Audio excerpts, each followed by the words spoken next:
সরকারের ৬ মাসের কর্মসূচি ও জনগণের প্রত্যাশা নিয়ে আলোচনা চলছে সব মহলে। আমরাও আলাপ করব এবং বিশেষভাবে পানি সম্পদ প্রসঙ্গ আমাদের আলাপে নিশ্চয়ই আসবে, কারণ আজ আমাদের সাথে স্টুডিওতে আছেন পানি সম্পদ মন্ত্রণালয়ের প্রতিমন্ত্রী ফরহাদ হোসেন আজাদ। আপনাকে স্বাগত জানাচ্ছি সংবাদযোগে। ধন্যবাদ আপনাকে এবং 71 এর সমস্ত কলাকুশলী এবং দর্শক। আপনার মন্ত্রণালয়ের প্রসঙ্গে পরে আসছি, একটু যদি শুরুতে সামগ্রিকভাবে জানতে চাই, সরকারের প্রথম 180 দিনের অর্জনের একটা চিত্র তুলে ধরা হয়েছে। এর কতটা বাস্তব ফলাফল আর কতটা সরকারের নিজের মূল্যায়ন, মানে জনগণের জীবনযাত্রায় এর দৃশ্যমান প্রমাণ কি? ধন্যবাদ। একটা বিষয়ে আপনাদেরকে পরিষ্কার হতে হবে। মাননীয় প্রধানমন্ত্রী তারেক রহমান 12ই ফেব্রুয়ারি নির্বাচনে বিজয়ী হওয়ার পরে 17ই ফেব্রুয়ারি যখন উনি সরকার গঠন করলেন, 18ই ফেব্রুয়ারি থেকে উনার যে কর্মকাণ্ড এবং সেইখানে শুরু থেকে উনি 180 দিনকে উনি লক্ষ্য রেখে আমাদের মন্ত্রী পরিষদের সকল সদস্যকে সেইভাবে কাজের নির্দেশনা দিলেন এবং সেটা 180 দিন পরে আমাদের মূল্যায়ন করবেন।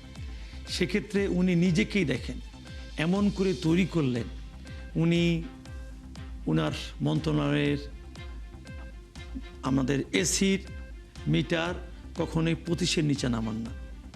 উনি যেখানে বিগত দিনে দুপুরে খাওয়ার জন্য প্রায় 950 টাকা খরচ হতো, সেখানে উনি 100 টাকা দিয়ে দুপুরে লাঞ্চ করেন। উনি চলাচলের ক্ষেত্রে সরকারি গাড়ি না নিয়ে ব্যক্তিগত গাড়ি ব্যবহার করেন এবং উনাকে দেখবেন উনি ওনার অফিস রুমে বা আমাদের ক্যাবিনেট যখন মিটিং হয় অর্ধেক বাতি নিভায় রাখেন, অর্ধেক বাতি জ্বালায় রাখেন। এই যে উনার সাশ্রয়তা বিদ্যুৎ ক্ষেত্রে বা জীবন চলার ক্ষেত্রে উনি ঠিক আমাদের নবী করিম সাল্লাল্লাহু আলাইহি ওয়াসাল্লাম যেমন নিজে চিনি খাওয়া বন্ধ করে অন্যকে চিনি খেতে নিষেধ করেছেন, ঠিক সেটাকে উনি কিন্তু মাথায় রেখেই কিন্তু উনি নিজেই যেগুলো অনুসরণ করছেন সেইগুলো দেখে কিন্তু আমাদের প্রত্যেকটি মন্ত্রণালয়ের মন্ত্রী প্রতিমন্ত্রীরা এবং উপদেষ্টারা এবং এমপি মহোদয়রা কিন্তু আমরা সেইভাবেই আমাদের স্ব দপ্তরে কাজ করছি। একটা জিনিস মাথায় রাখতে হবে, আমরা কিন্তু একটা ধ্বংস স্তূপের পরেই কিন্তু একটা সরকার গঠন করেছি। সেটা অর্থনৈতিক ক্ষেত্রে বলেন, সেটা যোগাযোগ ক্ষেত্রে বলেন, সেটা শিক্ষার ক্ষেত্রে বলেন, সেটা স্বাস্থ্যের ক্ষেত্রে বলেন, পানি সম্পদের ক্ষেত্রে বলেন বা আইন শৃঙ্খলার ক্ষেত্রে বলেন। সেখান থেকে আমাদের সরকার এই 6 মাসে আপনি দেখেন কয়টা গুম হয়েছে। এই সরকার দেখেন দুর্নীতি ক্ষেত্রে দেখেন কত জায়গায় আমরা সেখানে নিয়ন্ত্রণ করতে পেরেছি। আমাদের যেমন পানি সম্পদ মন্ত্রণালয়ে আমরা তো একটা সহনীয় পর্যায়ে নিয়ে আসতে পেরেছি ইতিমধ্যেই। ঠিক তদ্রূপ আমি মনে করি আমাদের বিশেষ করে কিছু কিছু ঘাটতি আছে, বিশেষ করে আমাদের বিদ্যুৎ ক্ষেত্রে বা এটা বলতেই পারেন জ্বালানি ক্ষেত্রে। বিশেষ করে আমাদের যে সরকার গঠন করা 10 দিনের মাথায় এই যে বিশেষ করে ইরান, ইসরায়েল এবং আমেরিকাদের যুদ্ধ, সেই যুদ্ধে আপনি খেয়াল করবেন যে সেখানে কিন্তু সারা বিশ্বে কিন্তু তেলের দাম বৃদ্ধি হয়েছে।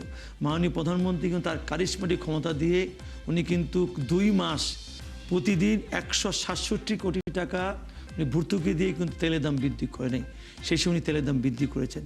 মাঝখানে বিদ্যুতের আমাদের ঘাটতি হয়েছে, উনি কিন্তু সেইখানে ব্যক্তিগতভাবে তদারকি করেই সেই বিদ্যুতের ঘাটতি কীভাবে মেটানো যায়, কীভাবে বিদ্যুৎ ঘরে ঘরে পৌঁছানো যায় তার জন্য কাজ করছে। এবং সোলারকে আমরা সামনে বিশেষ করে প্রিভিলাইজ দিয়ে আমরা হয়তো অতি অল্প সময়ের ভিতরে আমরা সেই সোলারটাকে এমন জায়গায় নিয়ে যেতে চাই সেখানে আমরা এই আর যেন মানুষের বিদ্যুতের জন্য ঘাটতি বা বিদ্যুতের সমস্যা না হয় সেদিকে কিন্তু আমরা এগিয়ে যাচ্ছি।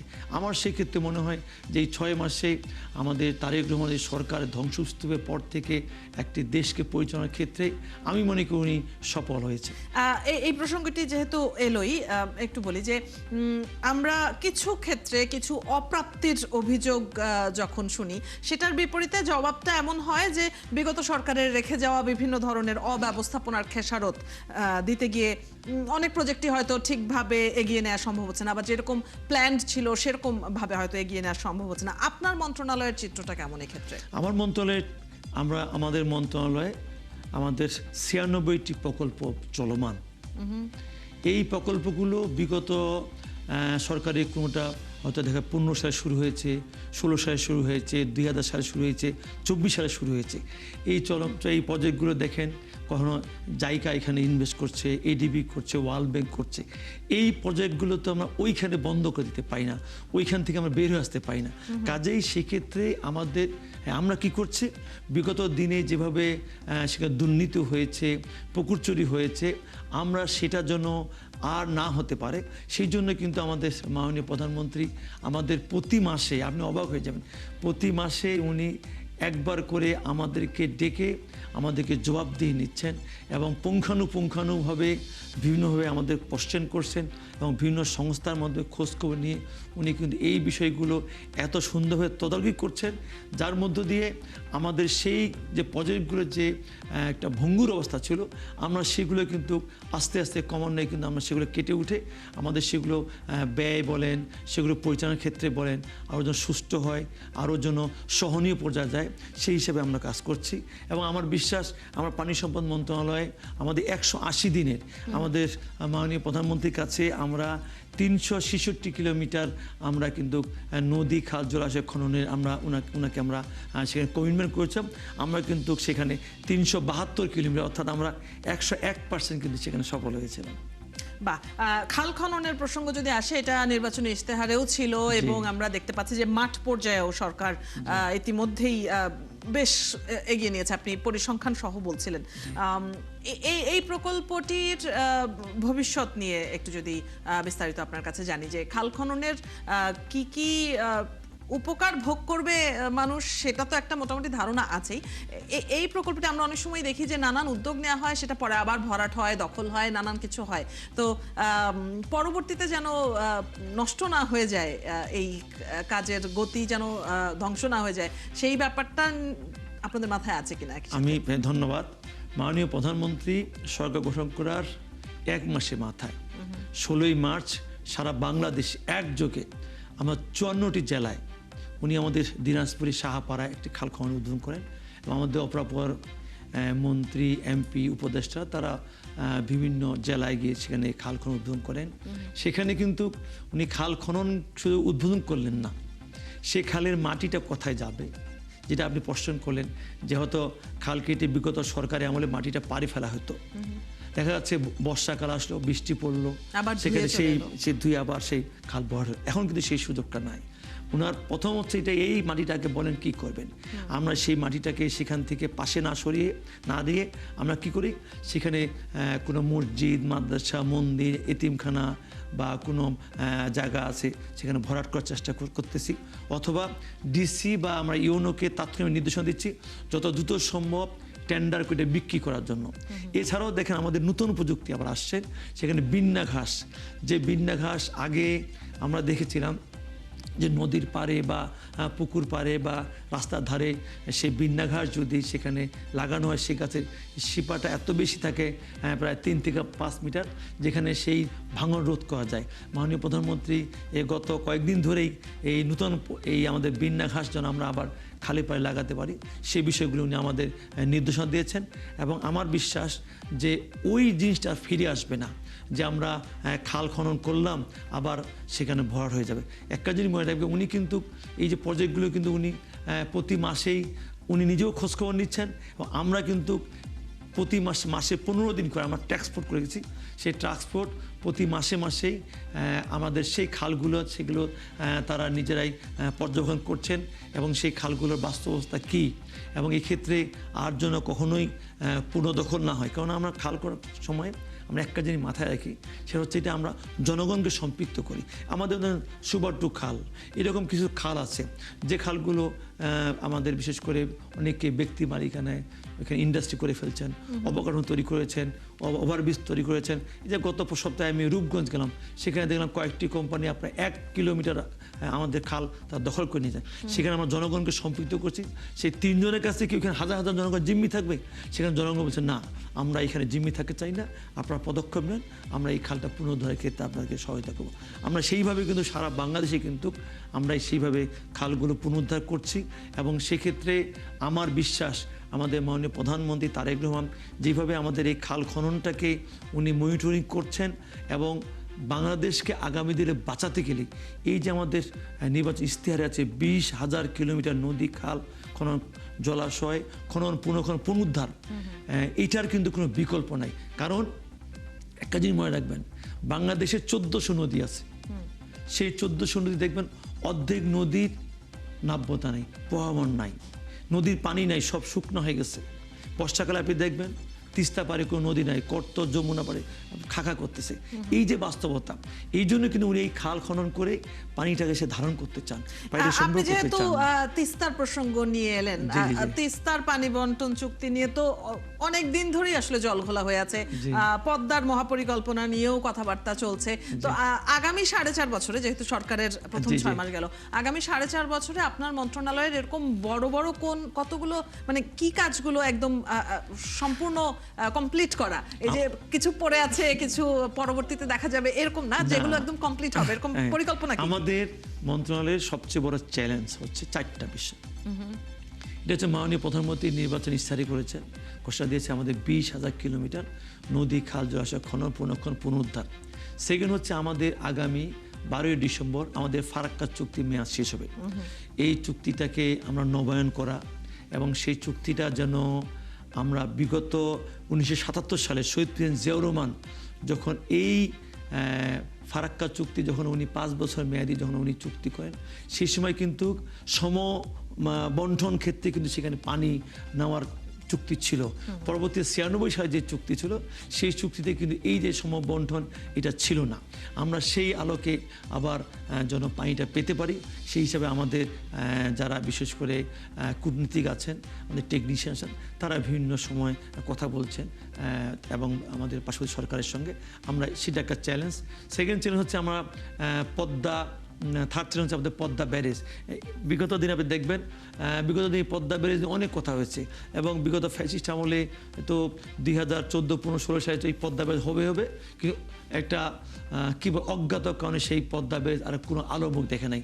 আমাদের সরকার গঠন করার পরে তারেক রহমান 4 মাসের মাথায়, সে গত মে মাসে কিন্তু এক নেকে সে প্রায় 35,000 কোটি টাকা দিয়ে পদ্মা ব্যারেজ কিন্তু উনি এক নেকে পাশ করেছেন, এবং উনার আগামী বিশেষ করে জানুয়ারি ফেব্রুয়ারির মধ্যে ইনশাল্লাহ আমরা পদ্মা ব্যারেজের কাজ শুরু করব, এবং দৃশ্যমান হিসাবে।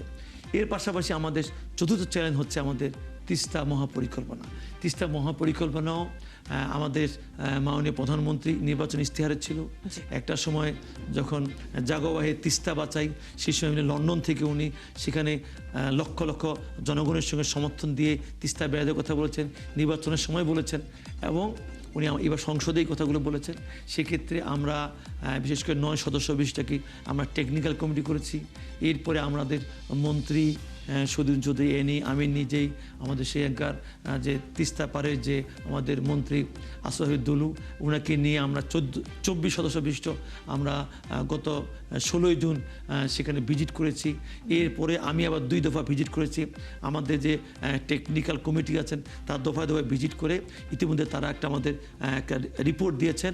আমরা এর বাইরেও আমরা বিশেষ করে সেখানে চায়না বা আমার নেদারল্যান্ড, যারা এই পানি সম্বন্ধে যাতে অনেক ধারণা আছে, এবং আমাদের শহীদ প্রেসিডেন্ট জিয়াউর রহমান 1977 সালে উনি কিন্তু এই একটা এমইউ করেছিলেন নেদারল্যান্ডস গভর্নমেন্টের সঙ্গে, বিশেষ করে এই পানি বিষয় নিয়ে, এবং উনি কিন্তু বিশেষ করে 78-79 সালে কিন্তু উনি সেই নেদারল্যান্ড ভিজিট করেছিলেন, এবং সেইখানে অনেক বিষয়গুলো উনি পর্যবেক্ষণ করে আসছেন সেইটা বাংলাদেশে বাস্তবায়ন করার জন্য।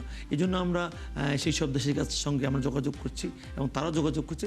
আমরা তাদের কাছ থেকে পরামর্শ নিচ্ছি, আর আমাদের টেকনিক্যাল কমিটি যারা আছেন তারা সেই পরামর্শগুলো নিয়ে কাজ করে আমরা অল্প দিনের মধ্যে ফিজিবিলিটি রিপোর্ট দিয়ে আমরাও আশা করছি যে আমরা সামনে বছরের শুরুতেই আমরা তিস্তা যে আমাদের যে মহাপরিকল্পনা, সেই মহাপরিকল্পনার কাজ আমরা শুরু করব, পাইলট প্রজেক্ট হলেও আর কি। 5টি বড় চ্যালেঞ্জের কথা আপনি, 4টি বড় চ্যালেঞ্জের কথা আপনি বলছিলেন। আমরা এই যে 180 দিনের অর্জন, এটা যদি ভবিষ্যৎ 5 বছরের ভিত্তি ধরি, তাহলে এই 4টির মধ্যে কতগুলো ফলাফল আসলে জনগণ যদি ধরি 1 বছর বা 1.5 বছর এরকম অল্প সময়ের মধ্যে পেতে শুরু করবে, বা অন্তত দৃশ্যমান হবে? আমি আপনাকে বলি, বিশেষ করে আমাদের যে 20,000 কিলোমিটার যেটা নদী, খাল, খনন, এটা আমরা জনগণ ইতিমধ্যে পাওয়া শুরু করেছে। আমি আমার কাছে আমি দেখাতে পারি যেসব এলাকায় এই যে আমাদের নদী খালগুলো খনন করে ফেলেছি, সেখানকার মানুষ কিন্তু সেখানে পানির নদীর নব্যতা আসছেন এবং নদীর প্রভাবান চলে গেছে। এবং এর পাশাপাশি শুধু এটাই নয়, দেখবেন যে সেই নদীতে কিন্তু আমরা সেখানে মাছ চাষ শুরু হয়েছে। নদীর পাড়ে কিন্তু আমাদের সরকারের আরেকটি কমিটমেন্ট আছে, আমরা 5 বছরে 25 কোটি আমরা বৃক্ষরোপণ, সেই বৃক্ষরোপণ শুরু। যেমন আমাদের মন্ত্রণালয় থেকে আমরা 6 মাসে আমরা 61,000 আমরা বৃক্ষরোপণ করব। সেক্ষেত্রে কিন্তু আমরা প্রায় 62,000 আমরা কিন্তু সেখানে বৃক্ষরোপণ আমরা সম্পূর্ণ করেছি। তো এবং এই যে বিশেষ করে এই যে খালগুলো খনন করছি আমরা, সেখানে মাছ চাষের পাশাপাশি আমরা সাধারণ মানুষ যেন সেখানে হাঁস চাষ করে সেখানে যেন অর্থনৈতিকভাবে স্বাবলম্বী হতে পারে আমাদের বিশেষ গ্রামের মহিলারা, সেই বিষয়টা কিন্তু আমরা মাথায় রেখে সেইভাবে আমাদের এই উদ্যোগগুলো আমরা ইতিমধ্যে বাস্তবায়ন করেছি। এবং ইনশাল্লাহ আমরা সার্বক্ষমে এমনভাবে মনিটরিং করছি যে আমরা প্রত্যেকটি জেলার প্রশাসককে হেড করে সেখানে আমাদের পানি সম্পদ মন্ত্রী একজন ইঞ্জিনিয়ার আছেন, ওনাকে সদস্য সচিব করে বিভিন্ন যে দলের যারা সংসদ সদস্য আছেন তাদের সমন্বয়ে টিম করে আমরা কিন্তু সেইগুলো মনিটরিং করছি। এবং এই ক্ষেত্রে কিন্তু আমরা দলীয় দৃষ্টিকোণ থেকে দেখছি না, কে কোন দলের বড় কথা নয়। আপনি এই এলাকার সংসদ সদস্য, আপনি 2 জন প্রতিনিধি দেখবেন, আপনি 2 জন প্রতিনিধি দিবেন, আমাদের এখানে ডিসি সাহেব থাকবে, আমাদের মন্ত্রণালয়ের একজন ইঞ্জিনিয়ার থাকবে, তারা মনিটরিং করবেন যে খালটার বাস্তব অবস্থা কি এখন পর্যন্ত যেভাবে সিস্টেমেটিক ভাবে আপনারা এগোনোর পরিকল্পনায় ছিলেন, সেটা এখন পর্যন্ত পরিকল্পনা মাফিকই আগাচ্ছে। আর একই সাথে হয় না যে এই সরকারের কাছে আসলে একটা টানাপোড়েনের পরের সরকার, কাজেই জনগণের প্রত্যাশার পারদও অনেক উপরে, সেই প্রত্যাশার পাশাপাশি প্রাপ্তির খাতাও যেন পূর্ণ হতে থাকে, সেরকম আসলে সবাই চায়, সবার আশাটাই সেই জায়গাতেই। আপনার কাছ থেকে আপনার মন্ত্রণালয়ের কিছু খুঁটিনাটি আমরা জানলাম, বেশ কিছু বিষয় আপনি বিস্তারিত জানালেন। আজকের আলোচনা শেষ করতে হবে কারণ সময় এখানেই শেষ হয়ে গিয়েছে। অনেক ধন্যবাদ আজকে আমাদের সাথে স্টুডিওতে এসে সময় দেওয়ার জন্য। ধন্যবাদ আপনাকে এবং 71 টেলিভিশনের সকল কর্মকর্তা এবং দর্শক শ্রোতাবৃন্দকে। দর্শক, এই ছিল আজকের সংবাদযোগে। আগামীকাল ঠিক রাত 10টায় আবারও দেখা হবে নতুন কোনো বিষয় ও তার বিস্তারিত নিয়ে। 71-এর সাথেই থাকুন।